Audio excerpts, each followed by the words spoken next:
네, 오늘 이제 호세아서 2장을 나누게 될 텐데요. 호세아 2장을 통해서 주님께서 주시는 그런 교훈을 나눠보도록 하겠습니다. 2장 2절부터 23절까지 교독하겠습니다. 너희 어머니와 논쟁하고 논쟁하라. 그는 내 아내가 아니요 나는 그의 남편이 아니라 그가 그의 얼굴에서 음란을 제하게 하고 그 유방 사이에서 음행을 제하게 하라.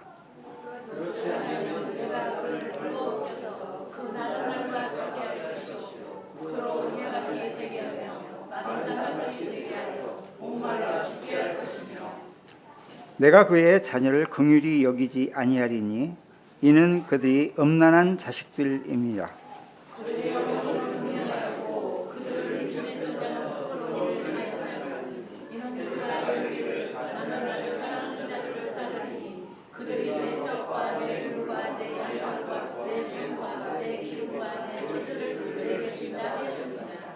그러므로 내가 가시로 그 길을 막으며 담을 쌓아 그로 그 길을 찾지 못하게 하리니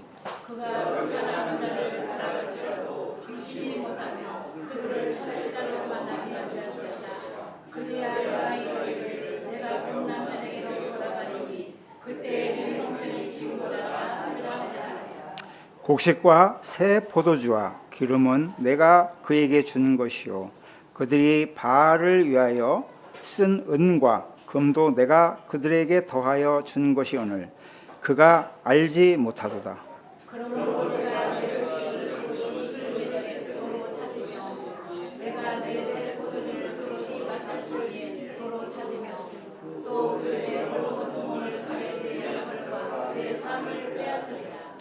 이제 내가 그 수치를 그 사랑하는 자의 눈앞에 드러내리니 그를 내 손에서 건져낼 사람이 없으리라.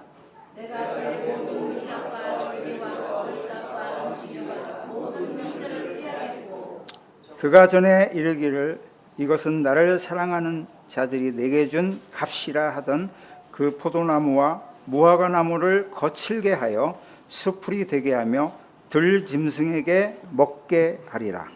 그가 기울과 폐물로 장식하고 그가 사랑하는 자를 따라가서 나를 잊어버리고 향을 살라 바알을 섬긴 시일대로 내가 그에게 벌을 주리라. 여호와의 말씀입니다.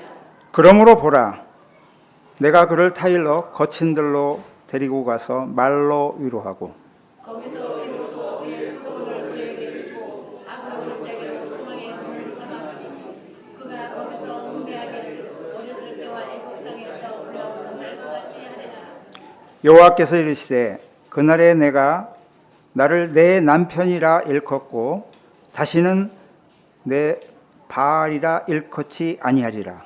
내가 바알의 이름을 그의 입에 가리가여 다시는 그의 이름을 기억하여 부르는 일이 없게 하리라. 그날에는 내가 그들을 위하여 들짐승과 공중의 새와 땅의 곤충과 더불어 언약을 맺으며 또 이 땅에서 활과 칼을 꺾고 전쟁을 없이 하고 그들로 평안히 눕게 하리라. 내가 그에게 장가들어 영원히 살때 우리와 정와 은총과 긍휼을 여김으로 그에게 장가들며 진실함으로 내가 장가들리니 내가 여호와를 알리라. 여호와께서 이르시되 그날에 내가 응답하리라. 나는 하늘에 응답하고 하늘은 땅에 응답하고 땅은 곡식과 포도주와 기름에 응답하고 또 이것들은 이스라엘에 응답하리라. 내가 나를 위하여 그를 이 땅에 심고 긍휼히 여김을 받지 못하였던 자를 긍휼히 여기며 내 백성이 아니었던 자에게 행하여 이르기를 너는 내 백성이라 하리니 그들은 이르기를 주는 내 하나님이시라 하리라 하시니라. 아멘. 네, 수고하셨습니다.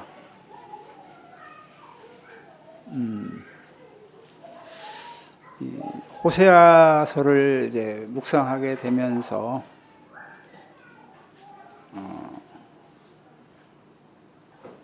그런 생각을 해봤어요. 결혼이라는 이 주제잖아요. 호세아서가, 그죠? 그래서 저의 첫 결혼에 대해서 갑자기 생각이 났습니다.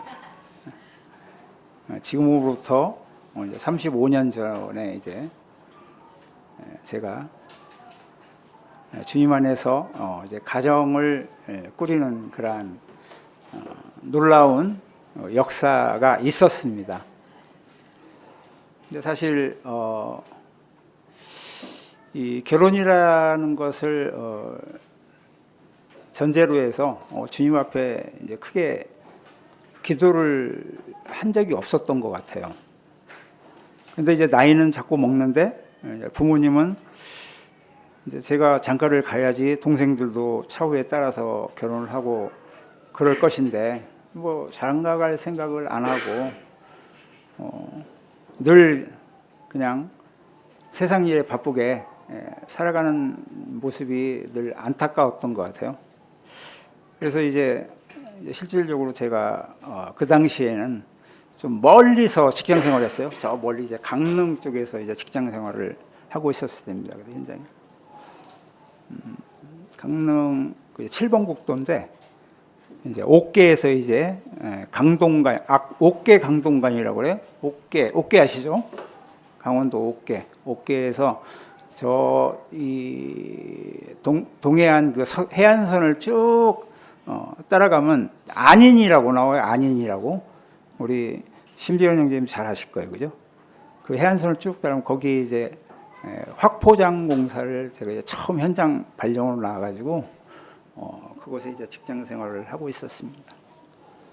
이제 멀리 부모님과 물론 이제 어려서부터 멀리 떨어져 있었지만은 떨어져 생활하고 있으니까는 이제 제가 이제 결혼이라는 것 그 자체를 별로 생각을 안 하고 있고 또 주님 앞에서 또 그런 기도도 잘 안 하고 있었을 때였었어요. 근데 이제 여기저기서 좀 선을 보라고 자꾸 이제 권유를 해가지고 이제 선을 한 두세 번 본 것 같아요. 두세 번 봤는데 사실 그게 제가 이제 결혼이라고 생각하고 결혼은 그 선을 보게 되면은 뭔가 좀 뜨거움이 있겠죠, 그죠? 근데 이제 부모님의 그 억지스러운 그런 것 때문에 따라갔기 때문에 이제 바로바로 이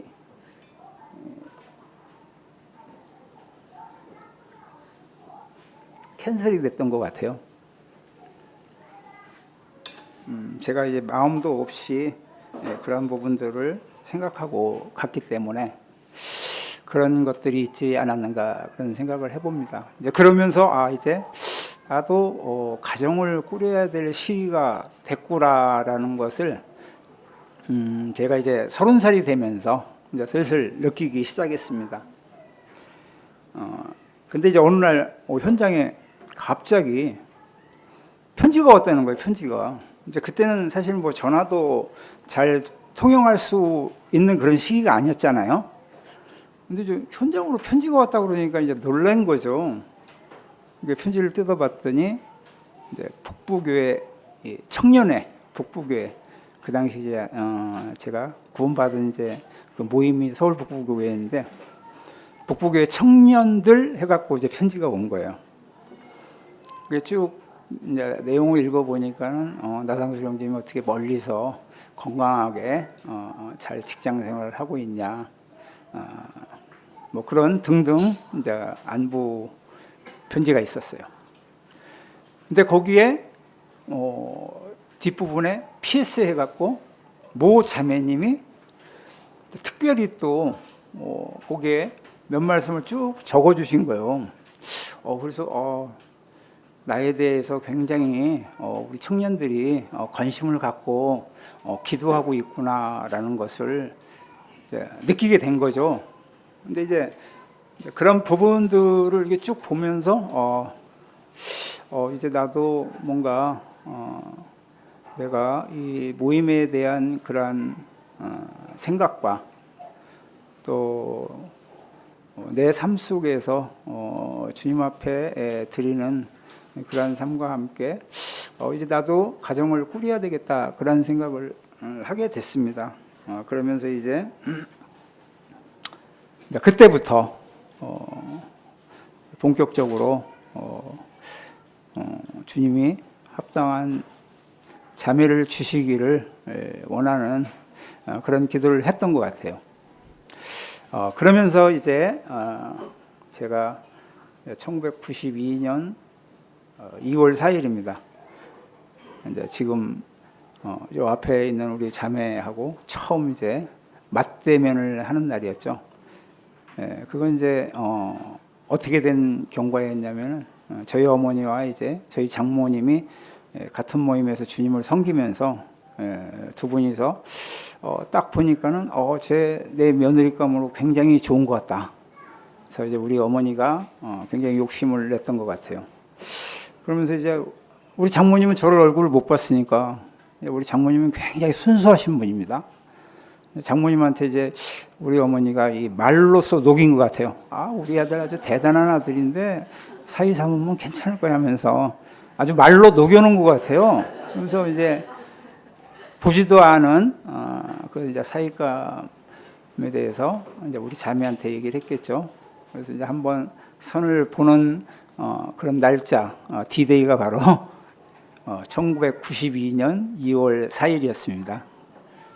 그날 이제 제가 구정 때고 명절이었기 때문에 그때 이제 고향에 내려가 가지고 그때 이제 처음 자매를 보게 됐죠.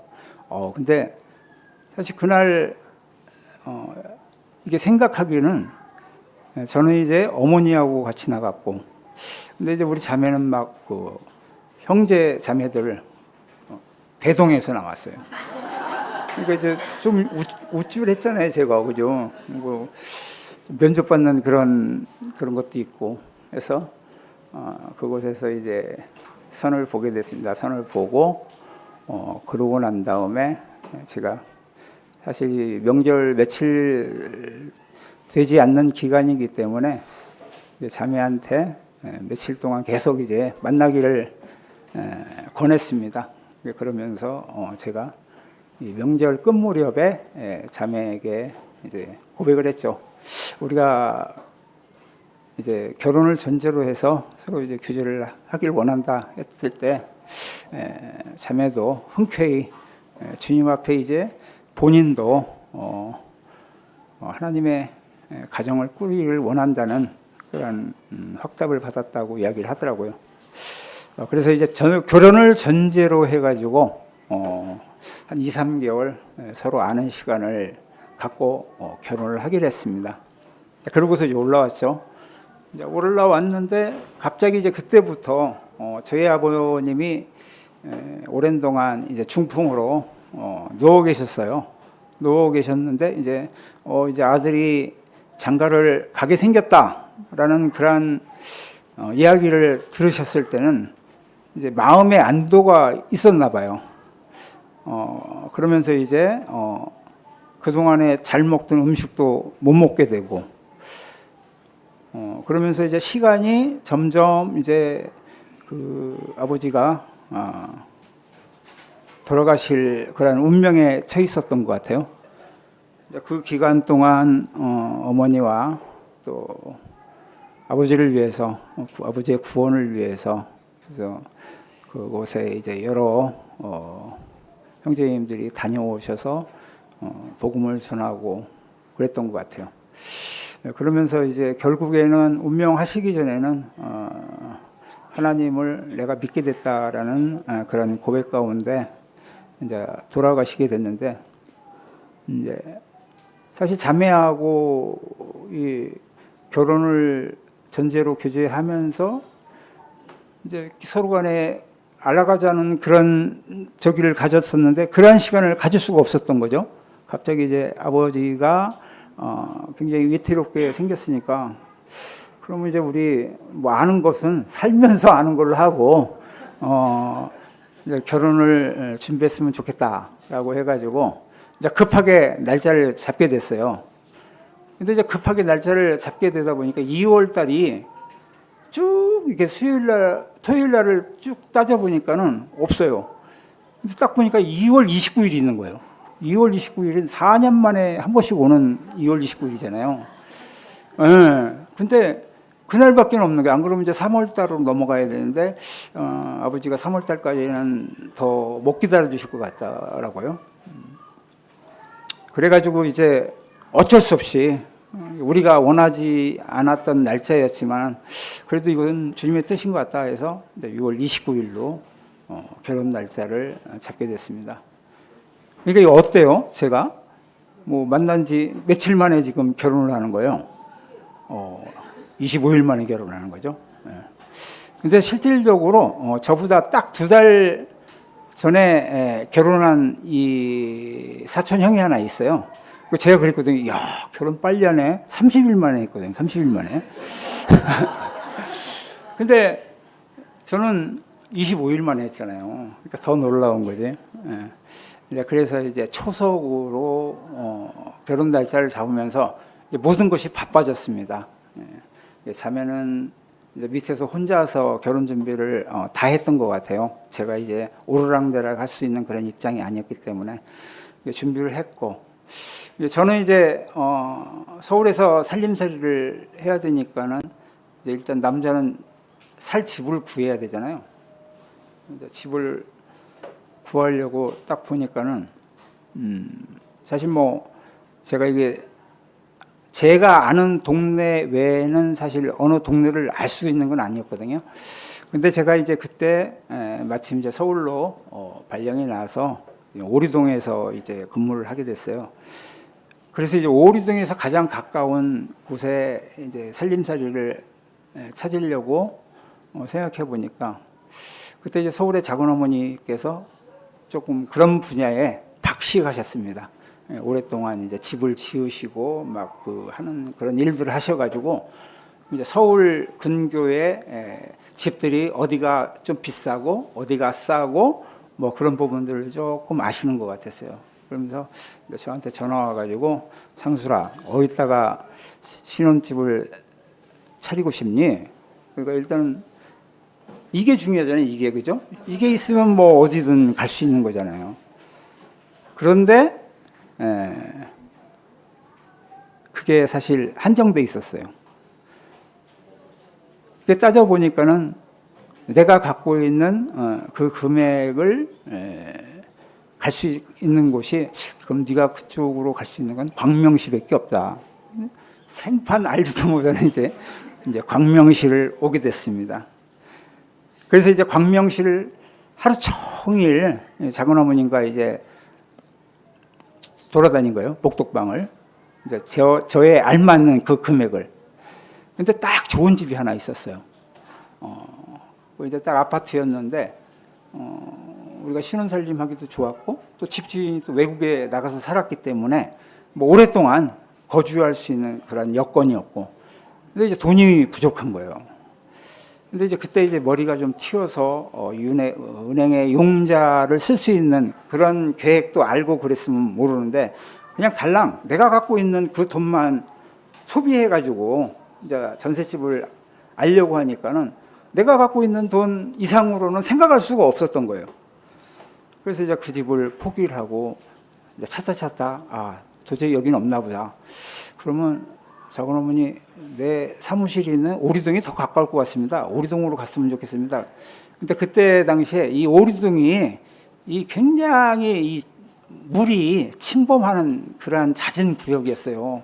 여름철이면 막 비가 쏟아지고 엄청난 그런 환경이었거든요.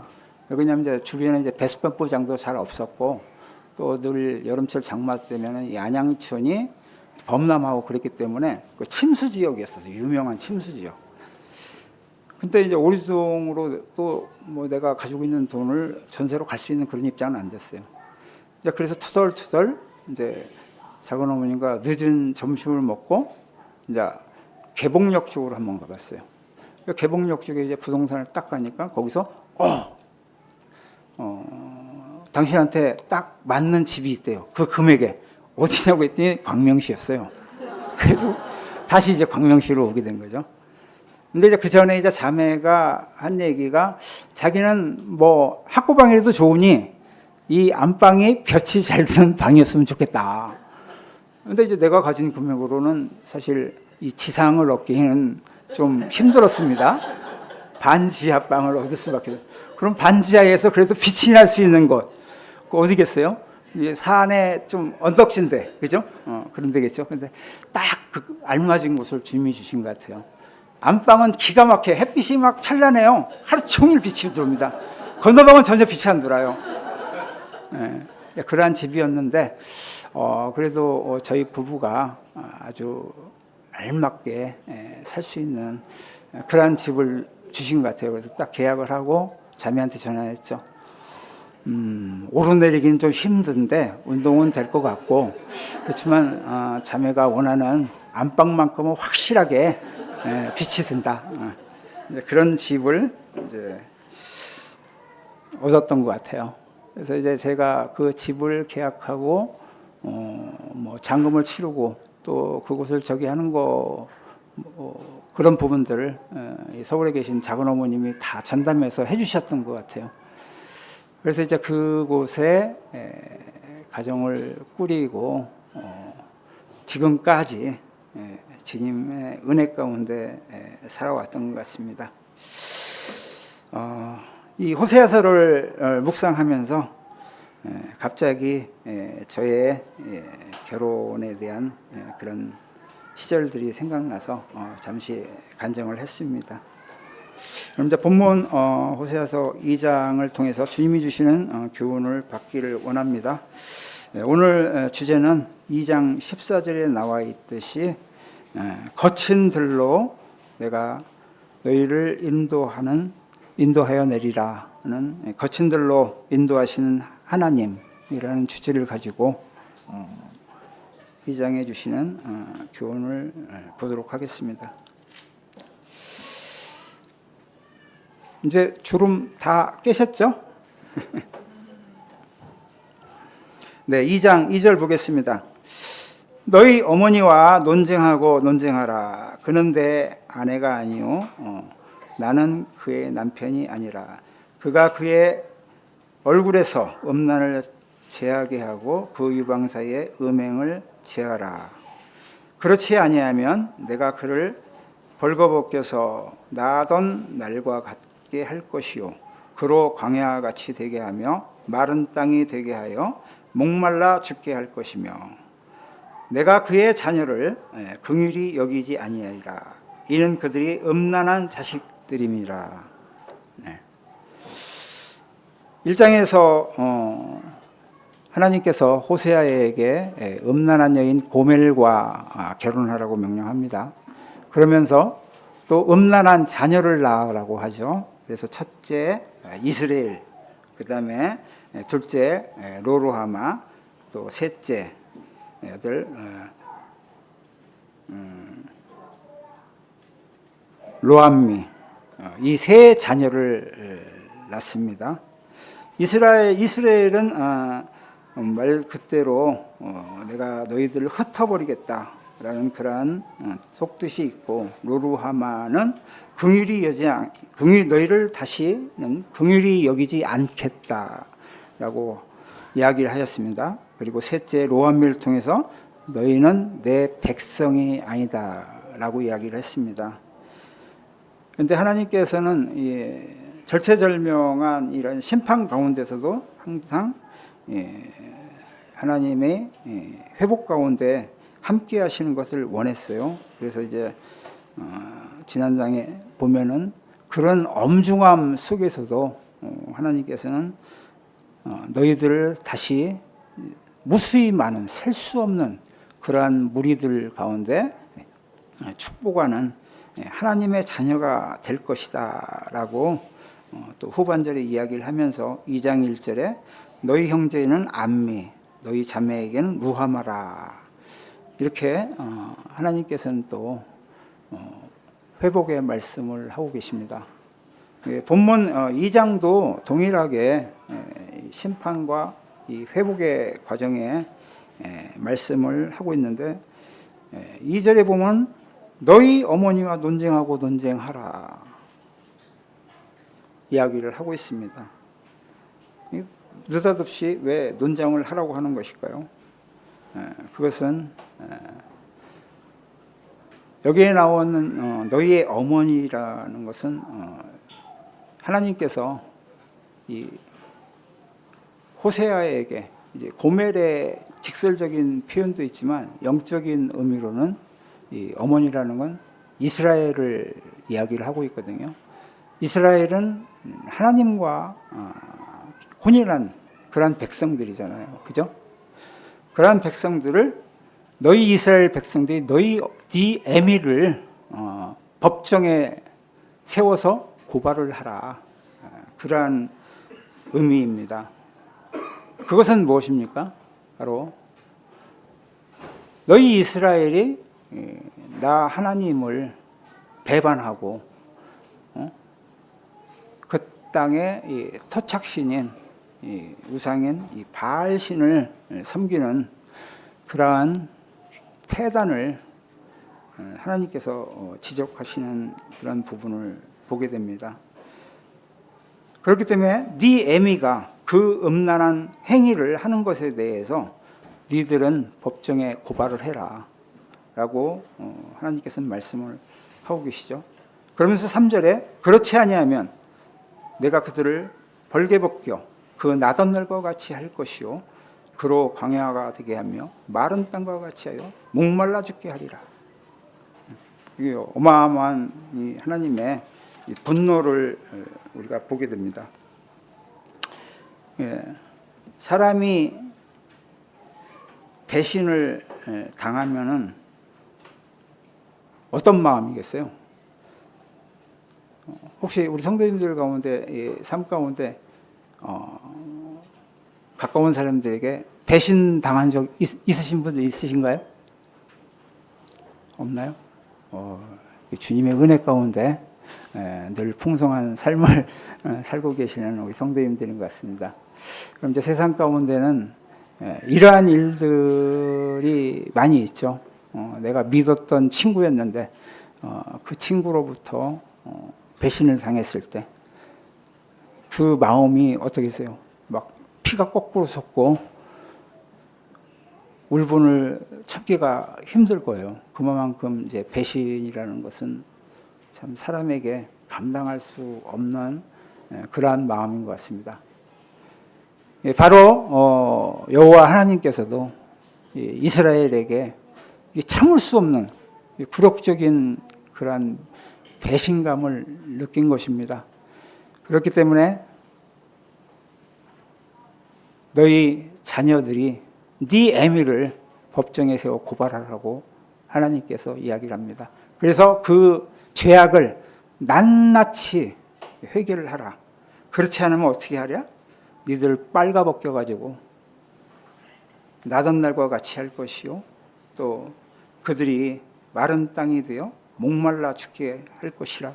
그리고 4절에 보면 너희들을 긍휼히 여기지 아니하며 그들이 음란한 자식이라 할 것임이라 이야기를 하고 있습니다.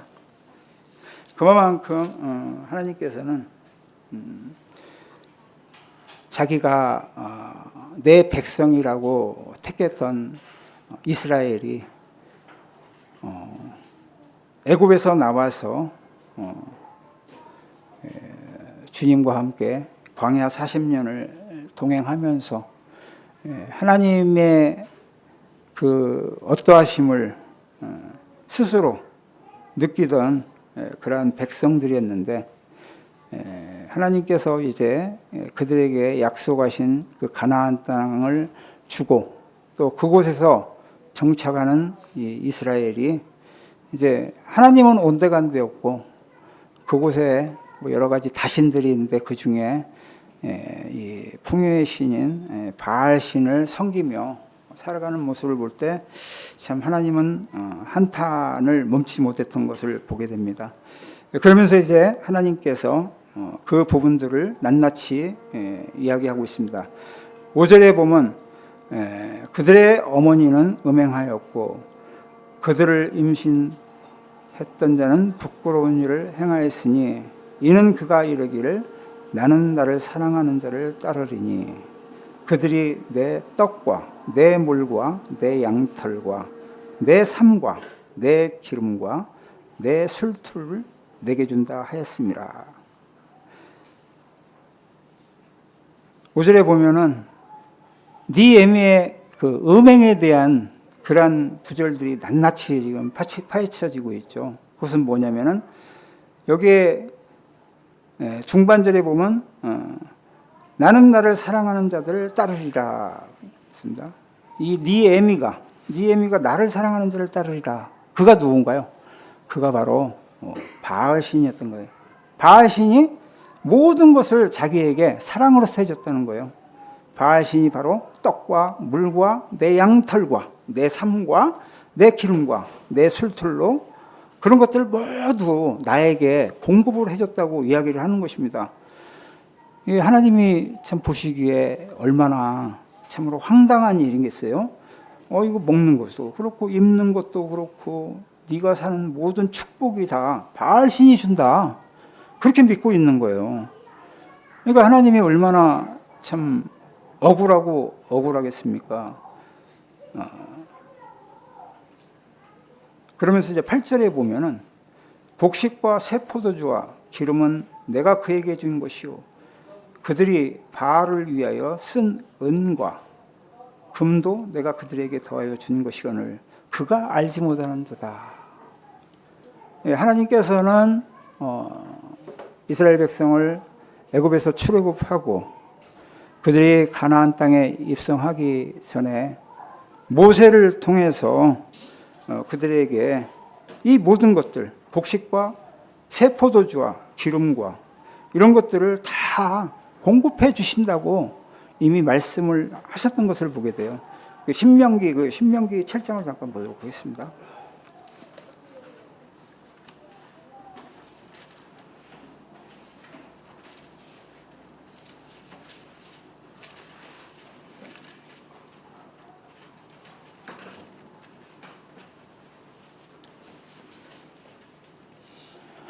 신명기 7장 13절 거기에 보면 13절 곧 너를 사랑하시고 복을 주사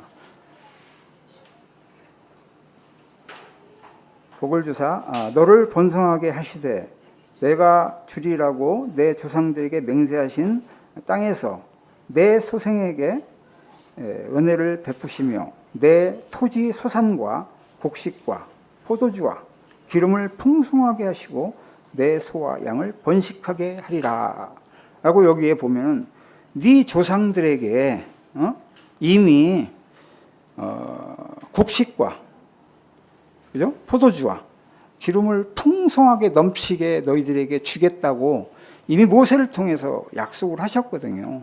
그리고 그런 것들을 하나님께서 공급을 하고 계셨던 거예요. 근데 지금 현 시점에 어떻습니까? 이스라엘은 그 하나님을 원천적으로 완전히 잊어버리고 이제 이런 것들이 모두 이곳에 토착신인 바알신을 통해서 다 얻고 그가 나를 풍성하게 한다고 믿고 있었던 거예요. 그러니까 얼마나 하나님께서는 참 황당함을 느끼고 있었겠어요. 그러니까 이제 바로 하나님께서는 내가 너희들이 그러한 마음을 다시 나에게로 돌이키게 하리라 하면서 6절에 보면 그러므로 내가 가시로 그 길을 막으며 담을 쌓아 그로 그 길을 찾지 못하게 하리니 하나님께서 그들에게 넘치게 하였던 곡식과 포도주와 또 그런 기름들을 무슨 수를 써서 하나님께서 다 막으시겠다 그렇게 선포를 하고 계시는 거죠. 그 길을 막고 담을 쌓고 해서 너희들이 그 풍요를 느끼지 못하게 하겠다 이야기를 하시면서 7절에 그가 그 사랑하는 자를 따라갈지라도 미치지 못하며 그들을 찾을지라도 만나지 못할 것이라. 그제야 그가 이르기를 내가 본 남편에게로 돌아가리니 그때 내 형편이 지금보다 낫음이라 하는 회개를 할 것이라고 이야기를 하고 있습니다. 하나님께서 주신 그러한 모든 물질과 그 풍요로운 번영의 삶, 그 번영의 삶을 하나님이 주었다는 그 자체를 망각하면서 이 살고 있는 이스라엘을 통해서 하나님께서 이제 극단적으로 심판을 내리시기를 원하는 거예요. 그러면서 이제 그런 것들이 막혔을 때 이제 다시 너희들이 원래 내 남편이 나를 위해서 이렇게 헌신하고 모든 것을 주었다는 것을 다시금 회개하고 깨달을 수 있는 그러함을 마음을 갖게끔 하시는 하나님이었던 것을 보게 돼요. 그러면서 이제 9절에 보면요. 그러므로 내가 내 곡식을 그들의 익은 계절을 도로 찾으며 내가 새 포도주를 그들에게 맛들기 시기에 도로 찾으며 또 그들이 벌거벗은 못으로 가를 양털과 내 손을 빼앗으리라. 이제 9절에 이야기를 하잖아요. 하나님께서 모든 것을 담을 쌓아 막고 그 길을 막을 것이고 또 그러한 곡물들이 추수하는 그 시절에 내가 그런 것들을 다 너희들에게서 빼앗아 버리겠다. 그래서 너희들을 아예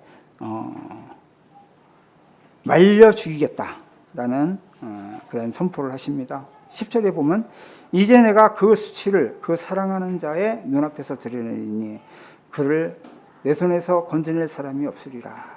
그러한 수치를 너희들 손에서 건져낼 너희들이 섬기는 모든 신은 없을 것이다 라고 이야기를 합니다. 그러면서 11절에 내가 그의 모든 희락과 절기와 월삭과 안식일과 모든 명절을 폐하겠고 12절 그가 그 전에 이르기를 이것은 나를 사랑하는 자를 내게 준 값이라 하던 그 포도나무와 무화과나무를 거칠게 하여 수풀이 되게 하며 들짐승에게 먹이리라. 그래서 하나님께서 너희들이 그동안 나를 위해서 섬기던 그러한 절기, 월삭, 안식일 이런 모든 명절도 폐하겠다고 이야기를 하고 있습니다. 그것은 무엇입니까? 이스라엘 백성은 하나님께서 모세를 통해서 이 절기와 모든 안식일을 날짜를 지정해 주셨어요. 근데 이 이스라엘은 여로보암이 이스라엘을 만들고 나면서부터 그들은 하나님을 외면했고 그들의 우상인 금송아지를 만들어서 섬겼던 것을 우리가 알고 있습니다. 그러한 이스라엘 백성이 또 그 절기는 또 어떻습니까? 그 절기도 같은 날짜에 섬긴 게 아니에요. 보통 보면 속죄일이 7월 10일이다, 7월 15일이다 하면은 약 그로부터 보름이나 한 달 후 이렇게 날짜를 변경을 해가지고 그들 나름대로 섬겼던 것을 보게 돼요. 그럼에도 불구하고 그 안에서 하나님을 섬기는 백성들이 있었던 것입니다. 근데 그들마저도 역시 마음 가운데 중심이 하나님 안에 없었기 때문에 이런 모든 절기들을 이제 다 내가 폐해버리겠다. 그러면서 그동안 너희들이 세상적으로 번영을 하였던 이 포도나무, 이 무화과나무 하나의 번영의 상징이거든요. 이러한 것들, 이 번영함을 전부 다 쓸어버리겠다라고 이야기를 하십니다. 그러면서 13절에 그가 귀고리와 폐물로 장식하고 그가 사랑하는 자를 따라가서 나를 잊어버리고 향을 살라 바알들을 섬긴 그 시일대로 내가 그들에게 벌어주리라. 여호와의 말씀이라. 그래서 니들이 그동안 나를 섬기지 않고 바알을 섬긴 그날 동안 내가 너희들에게 벌을 주겠다라고 이야기를 하고 있습니다. 이 엄청난 하나님의 극도로 놀라운 심판의 말씀을 우리가 보게 됩니다. 이렇듯 배신이라는 그러한 굴레에서 바라볼 때 참 하나님은 우리를 완전히 쓸어버리고 남음이 있을 그러한 심정이었던 하나님이었던 것을 보게 됩니다. 근데 이제 14절부터 23절에 보면은 그러한 하나님이었는데 그럼에도 불구하고 하나님은 그들을 하나님의 사랑 안에 품어주시는 그런 부분을 우리가 보게 됩니다. 14절에 보면 그러므로 보라 내가 그를 타일러 거친 들로 데려가서 말로 위로하고 거기서 비로소 그의 포도원을 그에게 주고 아골골짜기로 소망의 문을 삼아주리니 그가 거기서 응대하기를 어렸을 때 애굽에서 올라왔던 날과 같이 하리라. 14절에 보면은 거친 들로 데리고 가서 말로써 위로하겠다라고 하나님께서 말씀을 너무나 13절에 비하면은 좀 상반된 말씀이죠. 분명히 이제 13절에 니들이 바알을 섬긴 그 시대만큼 내가 고통을 주겠다 말씀을 하셨는데 14절에는 그러므로 보라 라고 하면서 하나님의 그 놀라우신 사랑이 나타나는 것을 보게 됩니다. 15절 중반절에 아골골짜기로 소망의 문을 삼아주리니 그가 거기서 응대하기를 어렸을 때 애굽 땅에서 올라오던 날과 같이 하리라. 아골골짜기는 우리가 잘 알고 있죠. 여호수아에서 이스라엘 백성이 승리하는 그런 놀라운 사건을 통해서 거기에 누가 배신을 했죠? 아간이라는 사람이 배신했죠. 그래서 이제 그 아간을 처형하던 그 장소가 아골골짜기였던 것을 보게 됩니다. 따라서 이 아골골짜기라는 의미는 우리가 삶을 통해서 이 고난과 시련, 환난 이런 것들을 전체적으로 아우르는 그러한 단어의 표현이라고 보면 됩니다. 그러한 환난 속에 있는 이스라엘을 다시 소망의 문으로 인도하시겠다라고 이야기를 합니다. 그러면서 16절에 보면 여호와께서 이르시되 그날에 내가 나를 내 남편이라 일컫고 다시는 내 바알이라 일컫지 아니하리라. 17절에 내가 바알의 이름을 그의 입에서 제거하고 다시는 그의 이름을 기억하여 부르는 일이 없게 하리라.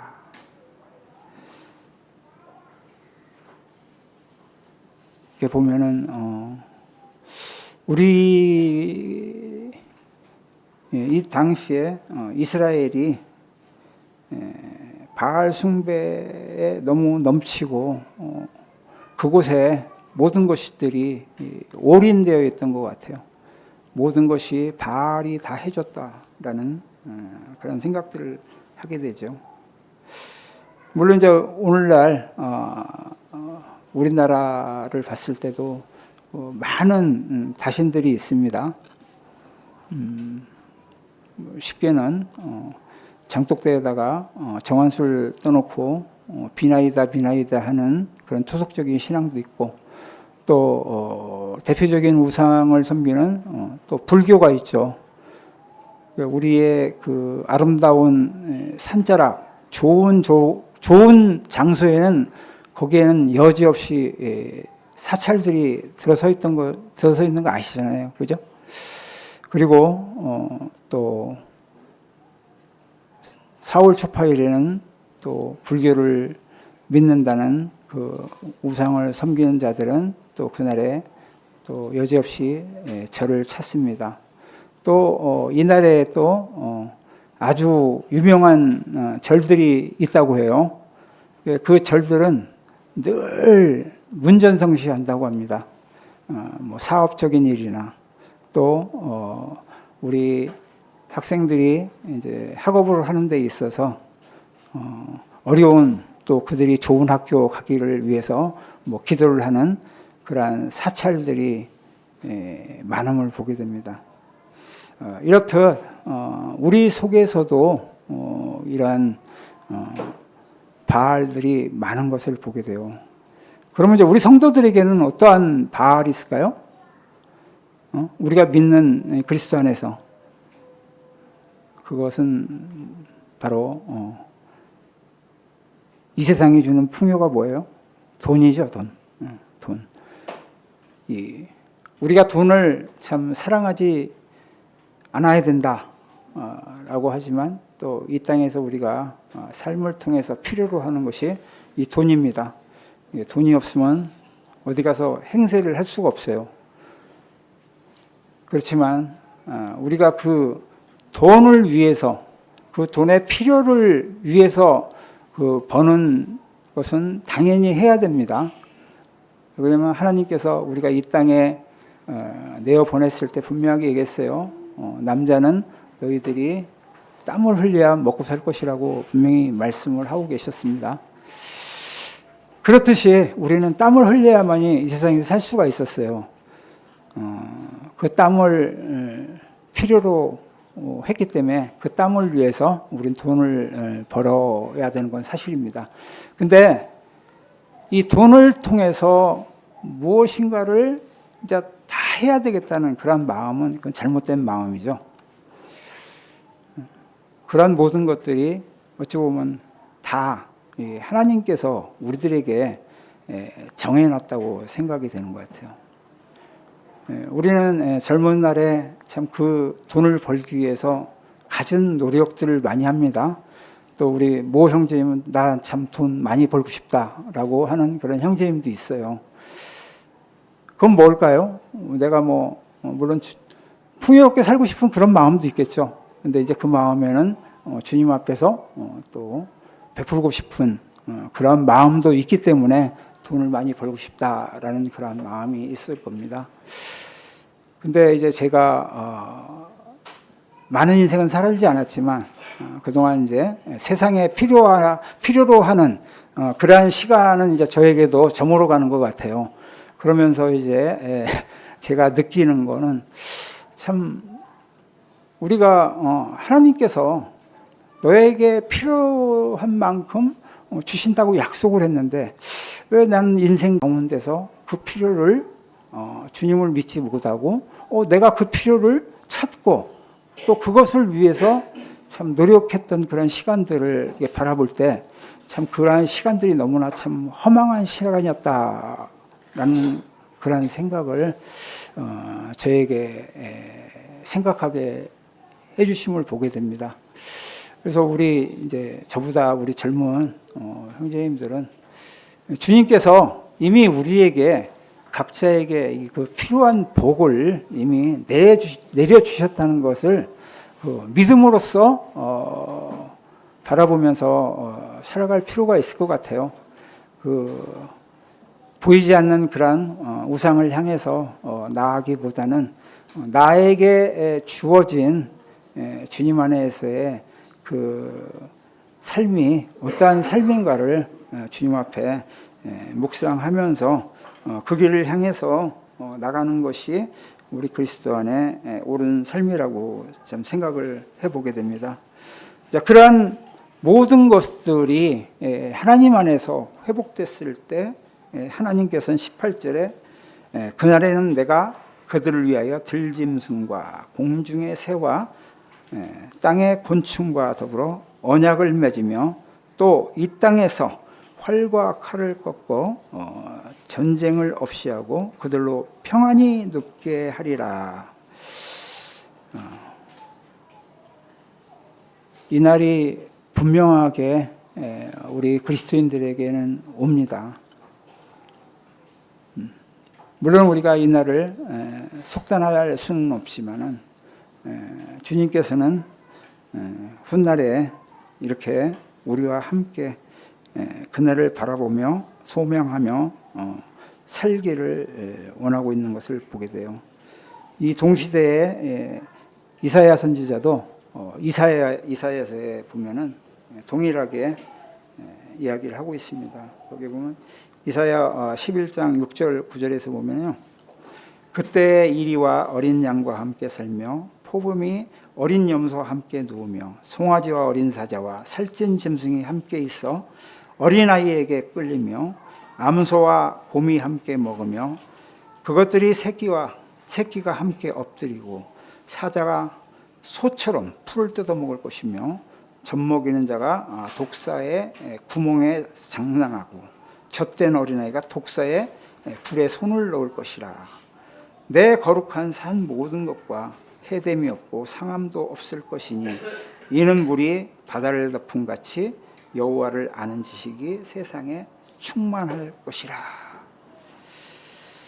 네, 주님께서는 이렇게 이사야 선지를 통해서 또 이 호세아를 통해서 그날에는 너희와 풍요로운 삶을 누리게 될 것이다 라는 그런 말씀을 하시면서 19절에 보면은 내가 내게 장가들어, 여기서 장가들다는 얘기가 몇 번 나오죠. 영원히 살게 되며 공의와 정의와 은총과 긍휼이 여김으로 내가 장가들며 진실함으로 내게 장가들리니 내가 여호와를 알리라. 이게 보면 내가 다시 너희들에게 장가든다. 근데 장가든다는데 여기 보면 정의와 공의와 정의, 그리고 은총과 긍휼함으로 장가들고 또 진실함으로 장가들리니, 하나님의 속성이 여기에 나타나 있는 것을 보게 됩니다. 근데 우리가 이게 볼 때 공의와 정의 그리고 은총과 긍휼함, 뭔가 서로 이 합성이 되지 않는 것을 보게 되죠. 죄 지은 자가 공의와 정의 앞에서 어떻게 해야 돼요? 죄 지은 자가 거기에 합당하게 벌을 받아야 되는 것이 합당하죠, 그죠? 근데 하나님께서는 은총과 긍휼로서 내가 장가들겠다라고 하면서 20절에 이러한 모든 것들이 하나님의 진실합니다. 진실됩니다. 라고 이야기를 합니다. 근데 공의와 정의와 어떻게 은총이 합을 이루며 그게 조화를 이룰 수 있습니까? 그것은 무엇으로도 조화를 이룰 수가 없어요. 그런데 공의와 정의와 은총이 합을 이룰 수 있는 건 딱 하나가 있습니다. 그게 뭘까요? 그것은 바로 예수님의 십자가인 것입니다. 주님의 희생. 하나님께서는 정의를 사랑하시고 공의를 사랑하시는 분이에요. 그렇기 때문에 정의롭지 못하고 공의롭지 못하면은 하나님께 도저히 가까이 갈 수가 없어요. 그렇지만 하나님은 은혜와 긍휼함을 우리들에게 주신다고 이야기를 했습니다. 그 사이엔 바로 뭡니까? 우리 그리스도의 십자가인 것이죠. 바로 우리가 그리스도 예수님과 그리스도이신 예수님과 연합되었을 때 바로 이러한 모든 하나님과의 연합이 완성됨을 보게 됩니다. 그래서 21절에 보면 여호와께서 이르시되 그날에 내가 응답하리라. 나는 하늘에 응답하겠고 하늘은 땅에 응답하고 땅은 곡식과 포도주와 기름에 응답하고 또 이것들을 이스라엘에 응답하리라. 23절 내가 나를 위하여 그를 이 땅에 심고 긍휼히 여김을 받지 못하던 자를 긍휼함을 여기며 내 백성이 아니었던 자들을 향하여 이르기를 너는 내 백성이라 하시니 그들은 이르기를 주는 내 하나님이시라 하리라. 하시니라 라고 이야기를 합니다. 하나님께서는 긍휼하지 못한 우리 인생들을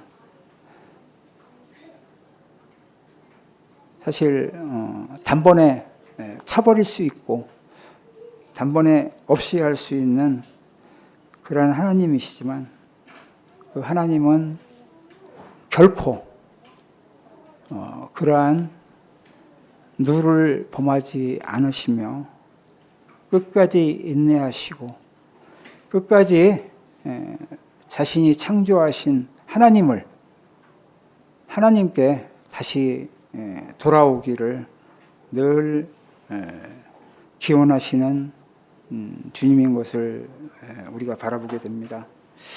이렇듯 하나님께서는 애굽에서 이스라엘 백성을 처음 광야로 이끄셨을 때처럼 이 세상 속에서 참 무지하게 사는 우리 인생들을 하나님 안에서 이 거친들로 인도하시면서 오로지 이 거친들에는 뭐밖에 없어요? 하나님밖에 의지할 수 없잖아요.